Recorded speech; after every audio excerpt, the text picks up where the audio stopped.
할렐루야. 네. 우리 좌우에 계신 분 인사 좀 할까요? 이렇게 좀 악수도 하시면서 주님을 축복합니다. 네. 주의 이름으로 축복합니다. 만나서 반갑습니다. 우리 성경 말씀 같이 읽겠습니다. 우리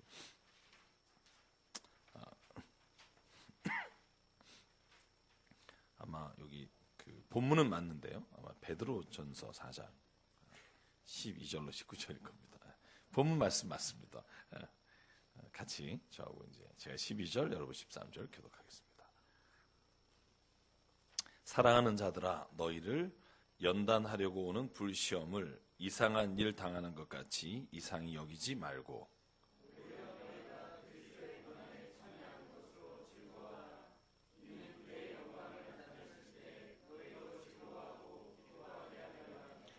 너희가 그리스도의 이름으로 치욕을 당하면 복 있는 자로다. 영광의 영 곧 하나님의 영이 너희 위에 계심이라.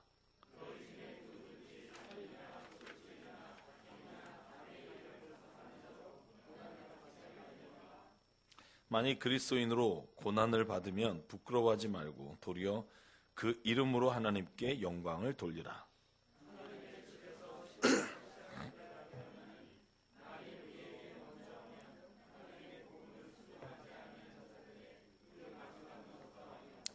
또 의인이 겨우 구원을 받으면 경건하지 아니한 자와 죄인은 어디에 서리요. 그러므로 하나님의 뜻대로 고난을 받는 자들은 또한 선을 행하는 가운데 그 영혼을 미쁘신 창조주께 의탁할지어다. 아멘. 여러분, 제가 2018년 아마 오늘 마지막 저희가 얘기를 나누는 시간이 될 것 같은데요. 제가 질문 하나 드리겠습니다. 여러분 혹시 직장에서 아니면 살아가면서 정말 다른 이유 하나도 없이, 정말 솔직히 다른 이유는 없이 내가 예수님 이름 때문에 또 그리스도인이라는 것 때문에 어려움과 고난에 부딪힌 적이 있으십니까?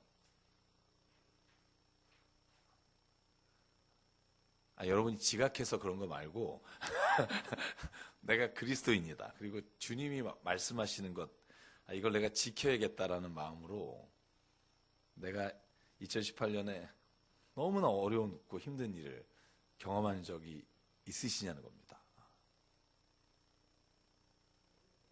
올해예요.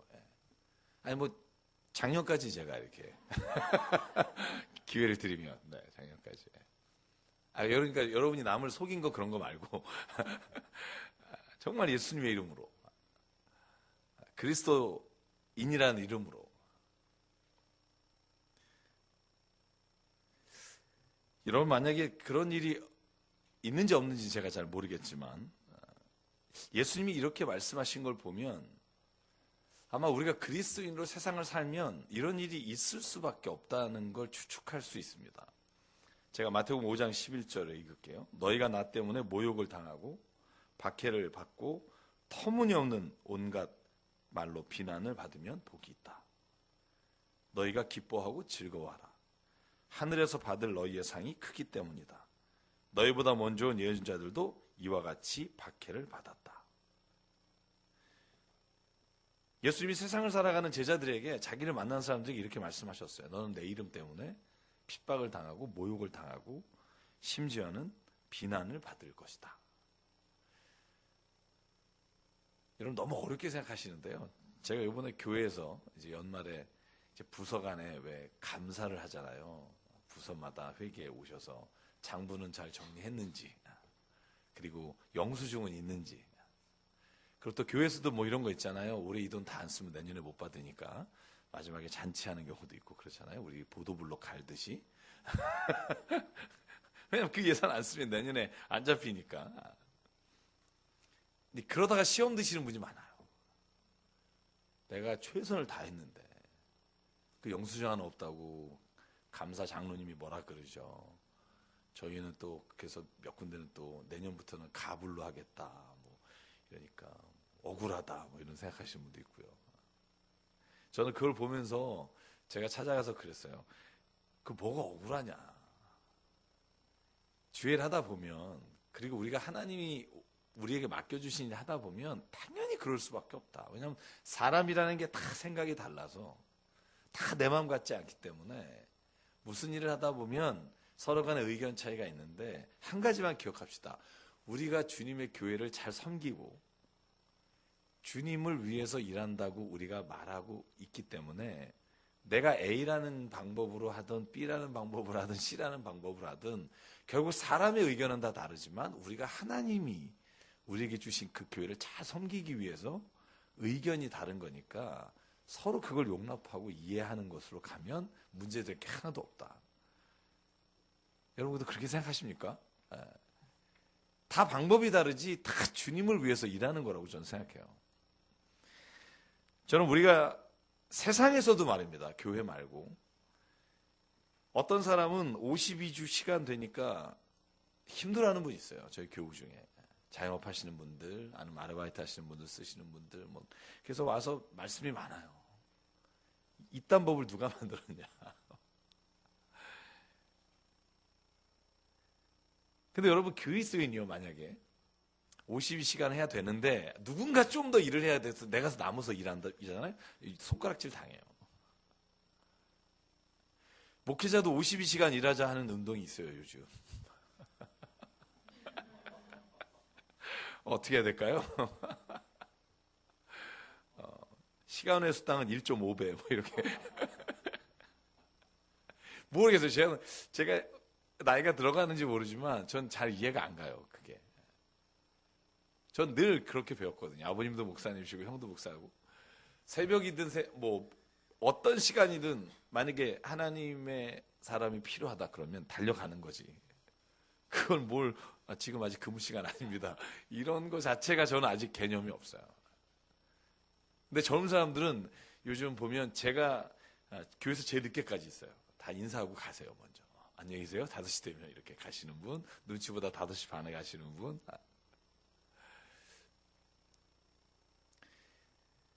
저는 근데 우리의 삶의 목적이요, 우리의 행복이 아니기 때문에 저는 근본적으로 달라야 된다고 생각해요. 우리도 행복해야 하지만 여러분 우리 그리스도인이 사는 목적은 뭐냐 하면 우린 주님께서 이 땅에 보내시고 부르셨다는 믿음이 있기 때문에 그 부르심에 합당한 삶을 살기 위해서 저희가 인생을 살아가는 거라고 저는 믿습니다. 그러니까 우리가 보여지는 법이나 이런 것들도 우리가 세상을 살아가는 데서 필요하지만 근본적으로 우리에게 필요한 건 주님이 우리에게 주신 생명으로 누군가의 생명을 살리는데 우리가 사용되고 있고 쓰임받다는 기쁨이 저는 훨씬 더 커야 된다고 생각합니다. 우리가 봉사하고 우리가 주님의 일을 마음대로 할 수 있는 마음을 가지지 않으면 사실 우리가 교회 일을 하는 것과 이런 것들이 다 너무너무 힘들게 여겨질 수밖에 없다는 거예요. 저는 그런데 예수님께서 승천하신 이후에 초대교회도 이런 문제가 있었을 거라고 생각해요. 그리고 세상에 나가면 예수님 믿는 것 때문에 핍박당하는 일이 얼마나 많았을까. 그래서 편지를 읽어보면 서신서의 대부분이 뭐냐 하면 고난을 당한다는 얘기예요. 고린도전서 후서 읽어보십시오. 오늘 저희가 읽은 베드로 전서 4장에 보면 12절에 이렇게 써요. 사랑하는 여러분, 여러분이 시험 받는 거, 불시험이 오는 걸 이상하게 여기지 마십시오. 당연한 겁니다. 어려움이 오는 건. 여러분 이 불시험이 온다는 시험이라는 단어가 헬라어로 보면 이 페이라조라는 단어인데 이 단어가 뭐냐면 죄를 짓도록 유혹한다 혹은 의도적으로 누군가에게 어려움을 처하도록 이렇게 끌어간다라는 의미를 가지고 있어요. 그러니까 우리가 예수님 믿는 것 때문에 우리를 유혹하거나 우리를 굉장히 힘든 가운데 이끌어가는 일들이 반드시 있다는 거예요. 여러분 연말에 어딘가 회식 자리나 어디에 갔을 때 여러분 이런 유혹을 받을 때도 많을 거라고 생각해요. 죄지는 유혹. 근데 그걸 거부했을 때 여러분이 당하는 또한 손가락질과 모욕도 있을 거라고 생각합니다. 그런데 중요한 건 그런 어려움이 올 때 내가 뭐 예수 믿는 것 때문에 이렇게 힘들게 살아야 되나 이런 생각을 갖지 않았다는 거예요. 초대교회. 초대교회 사람들은 특히 베드로는 이런 거예요. 그런 어려움이 올 때 내가 진짜 예수님 믿는 게 맞구나. 야, 내가 지금 예수님을 잘 믿고 있구나. 오히려 성경이 뭐라고 하면 기뻐하라는 거예요. 예수님도 뭐라고 말하냐면 너희가 내 이름으로 말미암아 모욕을 당하고 멸시를 당할 거지만 기뻐하라는 거예요. 왜냐하면 내가 예수님 진짜 믿고 있구나. 제가 여러분 말했지만 지각하거나 사기쳐서 당하는 고난 말고 내가 예수님의 말씀을 지키려고 하다가 당하는 어려움이 있다면 그건 기쁜 일이라는 거예요. 그리고 또 한 가지 그 고난을 통해서 우리가 깨닫는 게 있는데, 하나님이 나를 이것 때문에 부르셨지라는 걸 그 고난 가운데 우리가 회복할 수 있도록 은혜를 주신다는 거예요. 여러분, 사도행전에 보면 27장에 사도 바울이 복음을 전하러 로마에 가다가 배가 침몰하게 됩니다. 여러분, 하나님께서 거기 배를 타고 로마로 가게 하셨는데 배가 점점 바다에 빠집니다. 유라굴로 광풍 앞에 그렇게 무력하게 빠지는 배 위에서 사도 바울이 제안한 게 있어요. 그게 뭐냐 하면, 여러분, 하나님은 결코 우리를 버리지 않을 겁니다. 그렇게 선언한 다음에 한 일이 뭐냐 하면 배에 있는 모든 짐을 바다에 버려요. 여기 보면 돛대까지 다 버려요. 제가 본문을 읽어볼까요? 27장 18절에 이렇게 써 있어요. 폭풍이 몹시 시달리고 있을 때 선원들은 짐을 바다에 내던졌고 사흘째 되는 날 자기네들 손으로 배의 장비를 다 버렸다. 싹 버리는 거예요. 여러분, 그랬는데도 배가 가라앉아요. 276명의 선원들이 다 죽게 됐어요. 여러분, 그때 이 33절에 이렇게 되어 있어요. 날이 새어갈 때 바울이 일어나서 모든 사람에게 권면합니다. 여러분, 오늘까지 열 나흘 동안 우리가 마음을 졸이며 아무것도 먹지 못했습니다. 그래서 내가 여러분에게 이제 말합니다. 음식을 먹읍시다. 마음껏 먹읍시다. 그리고 배에 있는 음식을 배 터지게 먹어요. 다 먹고 난 다음에 성경에 뭐라고 나와 있냐면 이렇게 되어 있어요. 바울은 이렇게 빵을 다 먹고 난 다음에 38절 남은 식량을 바다에 다 버려 배를 가볍게 하였다. 저는 이 말씀을 왜 기억하냐 하면, 여러분, 우리의 인생에서 뭔가 고난이 오고 위기가 오고 어려움이 왔을 때 깨닫게 되는 게 있어요. 그게 뭐냐면 하나님이 나를 왜 부르셨고 여기에 있게 하셨는지를, 우선순위를 다시 한번 깊게 생각하는 시간을 하나님이 우리에게 주신다는 거예요. 저는 그것도 은혜라고 믿습니다. 그리고 나서 여러분, 사도 바울이 깨닫는 게 뭐냐면 사도행전 27장 마지막에 이렇게 말씀합니다. 지난 저녁에 주님이 나에게 이렇게 말씀하셨습니다. 바울아, 두려워하지 마라. 너는 반드시 로마 황제 앞에 서게 될 거다. 하나님께서 너와 함께 타고 가는 모든 사람을 안전하게 해주실 것이다. 근데 이 말을 사도 바울이 로마로 가기 전에 이미 하나님이 주신 말씀이에요. 너는, 내가 너를 로마의 법정에 서게 할 것이고 로마의 복음을 전하러 가게 할 것이다. 여러분, 침몰하는 배 위에서 고난이 올 때 사도 바울에게 떠오른 단어가 그거예요. 하나님이 내게 약속하셨지. 하나님이 내게 이것을 할 것이라고 분명히 약속하셨다면 하나님이 날 이루어 주실 거다. 고난의 시간에요. 사도 바울은 그 말씀을 떠올리고 그 침몰하는 배에서도 당당하게 말합니다. 하나님이 오늘 우리의 배를 건져 주실 겁니다. 저는 이런 믿음이 필요하다고 생각합니다. 여러분, 고난과 어려움이 왔을 때 그것으로 인해서 너무 힘들다가 아니라 오히려 하나님께서 그 고난을 주신 이유를 다시 발견하고 내가 처음 하나님이 나를 부르셔서 이끌어간 길을 기억한다면 하나님이 그 길을 오늘 우리가 걸어갈 때 기쁨으로 맞이할 수 있도록 이끌어 주실 거라고 믿습니다. 여러분, 별로 그렇게 믿음이 없으신 것 같은 생각이 드는데, 네. 제가 개척하고 6년째 됐을 때 교회 재정이 너무 힘들었어요. 그래서 있던 학원이 문을 닫고 어디로 가야 될지 모르는 거예요. 그래서 막 고민하고 회의를 했어요. 교인이 뭐 6, 70명 회의를 하는데 여러 가지 의견이 많았는데 우리가 어디 들어갈 돈도 없고 이제 저희에게 혜택을 줬던 학원이 문을 닫았고 이제 어떻게 할까? 그때 나온 제안이 뭐였냐면 삼성 그 전자가 있잖아요, 강남역에. 그 옆에 길에 매일 데모를 해요. 여러분, 확성기 놓고 계속 데모하는데 뭐 저분들도 길거리에 나와서 하시는데 우리 그 도로에서 예배를 드리자. 저희가 바로 옆이잖아요. 그래서 만약에 언제까지 우리가 장소를 못 구하면 길에서 예배를 드립시다. 결정을 했어요. 여러분들 길에서 예배 드린다는 거 생각만 해봤지 이게 막상 이렇게 딱 간다고 생각하니까 이게 마음이 이제 무거운 거예요. 막. 근데 이제 한 달 남았어요. 한 달 내에 못 구하면 이제 가야 돼요. 이제 3주 남았어요. 2주 남았어요. 막 다가오는데 그때부터 이제 야 이거 어떡하냐. 근데 다행히 겨울은 아니었어요. 그래서 가능하겠다 막 이렇게 생각하고 있는데 그때 제 안에 뭐가 생각이 드냐면 교회를 내가 이렇게까지 유지를 해야 되나라는 생각이 들면서 제 안에 든 게 뭐냐면 내가 교회를 왜 시작했지? 이 생각이 드는 거야. 내가 교회를 왜 시작했지? 왜 길거리에서 내가 예배 드려야 될 이유가 뭐지? 막 온갖 생각들이 제 안에 다시 내가 처음 교회를 개척한 생각, 내가 지금도 길거리에서 예배를 드려야 한다면 우리의 예배의 목적, 교회 존재 목적이 뭘까라는 생각, 수많은 생각들이 다시 본질을 보게 하게 되는 거예요. 여러분, 우리가 너무나 좋을 때는 이런 질문 앞에 서지 못해요. 여러분, 제가 여러분에게 말씀드릴게요. 고난이 와서 은혜를 깨닫는 경우도 있습니다만 제가 여러분의 인생에 이제 고난이 없으십니까? 그래서 더 이상 하나님 앞에 본질 앞에 가는 기회가 없으십니까? 그런 분이 있다면 꼭 한번 기억하십시오.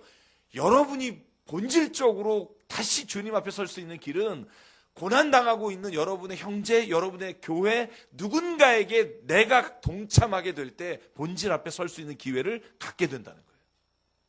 나에게 밀려오는 고난으로 인해 내가 하나님 앞에서 본질적인 문제 앞에 서는 것처럼 여러분 어렵고 힘든 교회와 이 세상에서 정말 예수님 믿고 싶고 예배드리고 있지만 예배드리지 못하는 장소가 있는 교회가 얼마나 많은지 몰라요. 저희 교회가 1년에 4번을 가요. 1년에 4번에 모든 교회가 흩어져서 교인들이 거기 가서 예배를 드리고 오면 달라져요. 우리가 이걸 사는 거, 프로젝트 하나 사는 것도 비싼 걸 못 사는 거예요. 왜냐하면 그 교회는 지금 프로젝트가 문제가 아니라 의자도 없는데 그러면 그걸 살 돈으로 의자를 사게 되는 거예요. 그러면서 다시 본질을 생각하는 거예요. 우리가 왜 모여서 예배드릴까? 우리가 정말 고급스러운 뭔가를 보기 위해서인가? 아니면 살아계신 하나님이 역사하는 걸 보기 위해서인가?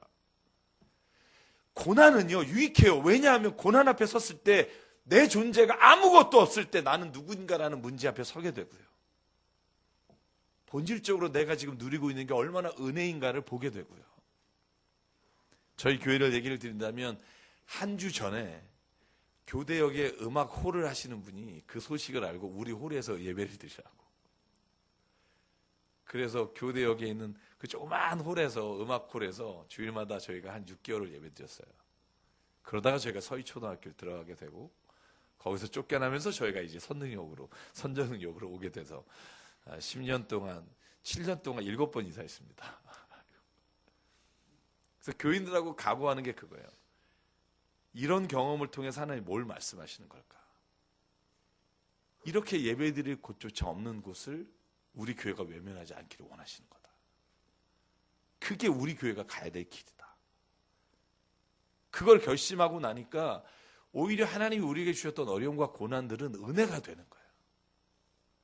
우리가 가고 있는 쪽방촌이나 외국인 노동자 교회나 우리가 가는 그 자리에서 정말 어려운 가운데도 주님만 바라보며 그 3-4명이 눈물을 흘리며 있는 자리가 우리에게 맡겨주신 자리가 되는 거예요.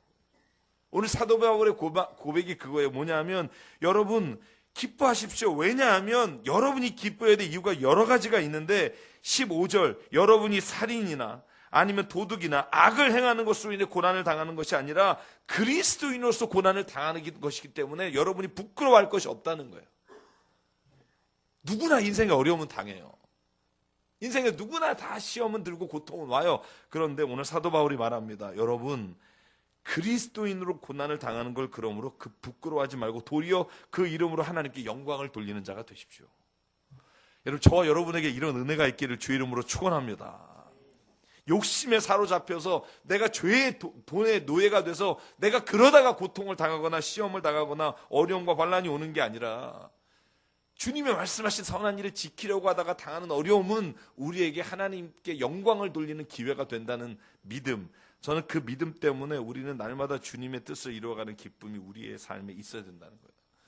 여러분께서 베드로전서 읽어보면요, 모든 장마다 우리가 해야 될 일에 대해서 이렇게 말합니다. 베드로전서 3장 14절.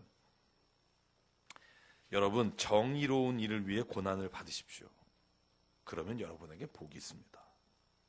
그들의 위협을 무서워하지 말며 흔들리지 마십시오. 3장 17절. 하나님께서 바라시는 뜻이라면 선을 행하다가 고난받는 것이 악을 행하다가 고난받는 것보다 좋습니다. 베드로에게는요, 모든 삶에 있어서의 우리에게 다가오는 어려움과 시험이 우리가 주님을 위해서 선한 일을 하다가 당하는 것이 되는 것이 교회 공동체가 돼야 된다는 거예요. 편법을 쓰거나 불법을 쓰거나 악한 일을 해서 사회적 지탄을 받는 게 아니라 우리가 어렵잖아요. 그래서 남을 다 도와주니까 우리가 아무것도 없어. 그러면 힘들잖아요. 그런데 그게 은혜라는 거예요. 왜냐하면 그거 주님 말씀하신 선한 일을 하다 당하는 고난이기 때문에.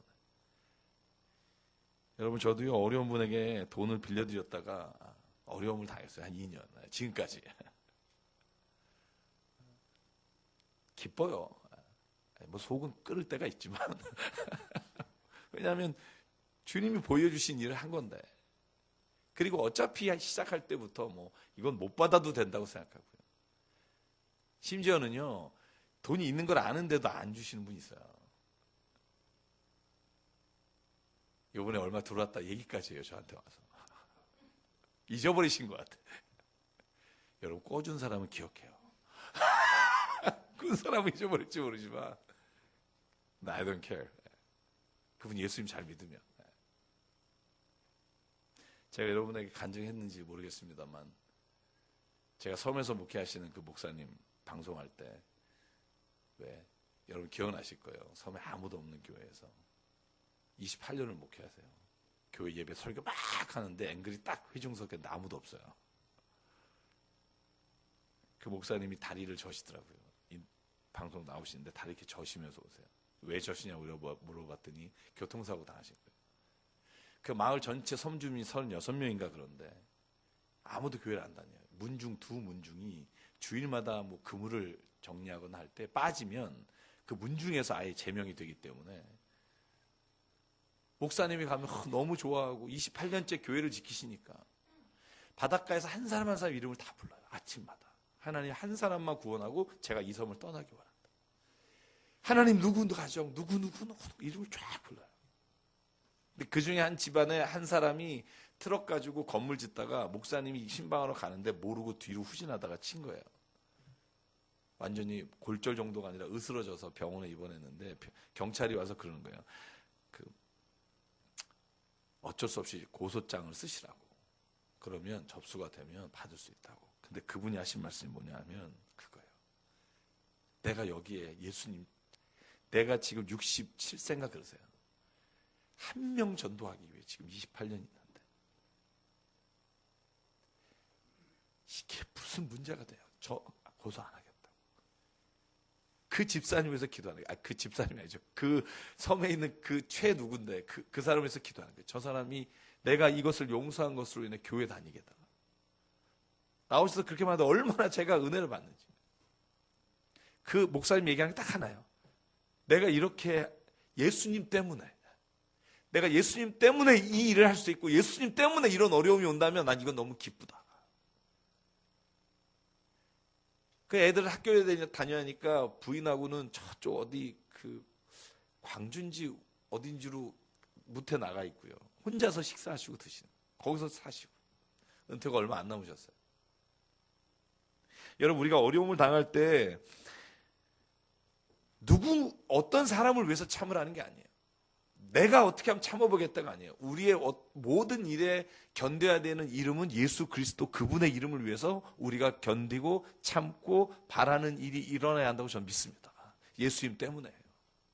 여러분, 가정에 제가 늘 말씀드립니다. 가정의 평안과 가정에서 남편과 아내와 자녀들이 하나님 나라를 이루어 가야 한다. 그러면 내가 먼저 낮아지고 내가 먼저 섬겨야 된다. 왜? 우리 가정을 위해서 아니에요. 예수님 때문에. 우리 가정을 위해서다 그러면 내가 새 가정 차리면 되지 뭐 이런 생각이 우리 안에서 떠올라요. 그런데 여기를 내가 하나님께서 나에게 보내주신 선교지다라고 믿는다면 여러분, 제가 여러분의 선교지가 어디냐고 질문 한번 드린 적 있죠.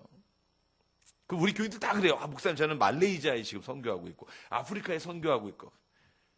아니에요. 저와 여러분을 보내신 선교지는 여러분의 가정이 선교지고요. 여러분의 직장이 선교지고요. 다만 우리가 멀리서 살고 있는 선교하시는 분들에게 우리가 그것을 나누는 것뿐이지 여러분과 저의 선교지는 내 집이에요. 내 회사가 선교지라고요. 하나님이 내가 순교자의 목숨으로 그곳에 복음의 뿌리를 내리라고 보낸 것이 가정이라니까요. 여러분 믿으십니까? 만약에 아프리카에 가서, 여러분 말레이시아에 가서 복음을 전하다가 상처받거나 여러분 안 믿는 사람이 핍박이 올 때 견디잖아요. 내가 주님 보내주셔서 감사합니다. 왜 가정에서는 그걸 못하냐고요. 아내나 남편이 조금이라도 섭섭하거나 자녀가 뭔가 하면 그때 하나님 내가 여기에 순교자의 마음으로 내가 이 가정을 섬기겠습니다. 여러분 그러면 거기에 천국이 일어난다니까요. 내가 예수님 때문에 이 가정에 주님의 파송된 선교사를 하겠습니다. 여러분 그 마음이 있으면 그 교회가 하나님의 나라가 이루어지고요. 직장에서 힘들지만 때로는 오해가 있겠지만 내가 그 마음으로 가면 그 직장이 하나님의 나라가 되고요. 저와 여러분을 파송하신 곳이 내가 지금 있는 그 자리예요. 내가 선교사로 가야 되는데 내가 못 가니까 여기서 돈 벌어서 선교비 보내야지. 잘못된 생각이에요. 선교사분들은 삶의 자리를 글로 옮기신 거고 우리는 삶의 자리를 여기에 두고 서로가 다 선교지에서 주님의 선교를 감당한다고 믿음이 있어야 여러분 우리가 있는 이 자리가 세상으로부터 손가락질 받지 않고 예수님 때문에 우리가 믿음의 자리를 지킬 때 하나님이 역사하시게 되는 줄 믿습니다. 그게 선교지예요. 우리 인생에 어떤 어려움이 닥쳐도 어떤 시련이 와도 모욕이 와도 기억해야 하는 건 내가 예수님 때문에 이 일을 해 가야 한다는 사명감이에요. 그러면 이길 수 있습니다. 그 사도 바울이 갈라디아 6장 9절에 말하잖아요. 여러분 선한 일을 하다가 낙심하지 마십시오. 지쳐서 넘어지지 않으면 때가 이를 때 거두게 될 것입니다. 그러므로 기회가 있는 동안 모든 사람에게 선한 일을 합시다. 특히 믿음의 식구들에게 더욱 그렇게 합시다. 직장은 돈 버는 곳이 아닙니다. 예수님이 나를 보내신 곳입니다. 저는 그런 믿음이 있어야 우리가 있는 그 자리가 변하게 돼요. 갈라디아 2장 20절 우리가 너무나 잘 아는 말은 이제 내가 그리스도와 함께 십자가에 못 박혔습니다. 이제 내가 사는 게 아니라 내 안에 예수께서 사는 것입니다. 이것이 우리가 단기 선교 가거나 선교 후원을 보내는 자리의 고백이 아니라 내가 지금 있는 이 자리에서의 고백이에요. 나는 죽었습니다. 그러므로 나는 우리의 가정에 가장 낮은 자가 되겠습니다. 저는 제가 성경 공부하거나 어제도 매일 저희 교회 제가 예담길과 1대1을 하는데요. 늘 말씀드린 게 그거예요. 부부간에 말 틱틱거리는 분이 있어요. 서로 막 저는 그걸 못 봐요. 저도 그런 사람이었기 때문에 저 어떻게든 그 가정이 바뀌기를 위해서 기도하고 서로가 하나님 안에서 막 존경하고 그런 말을 바꾸면 습관이 바뀌니까 천국이 돼요. 저는 그런 가정을 너무나 많이 봤기 때문에 저는 그걸 위해서 살아요. 여러분 직장에서도요. 이 빌어먹을 직장 죄송해요. 아유 뭐 진짜 내가 여기 진짜 빨리 나가서 내가 주의 일 해야지. 여러분 이건 잘못된 생각이에요. 거기가 주의 일을 하라고 보내신 곳이에요. 만약에 하나님 뜻에 되지 않는 게 있다면 나를 보내서 하나님이 그 일을 하게 하시게 보낸 선교지라고요.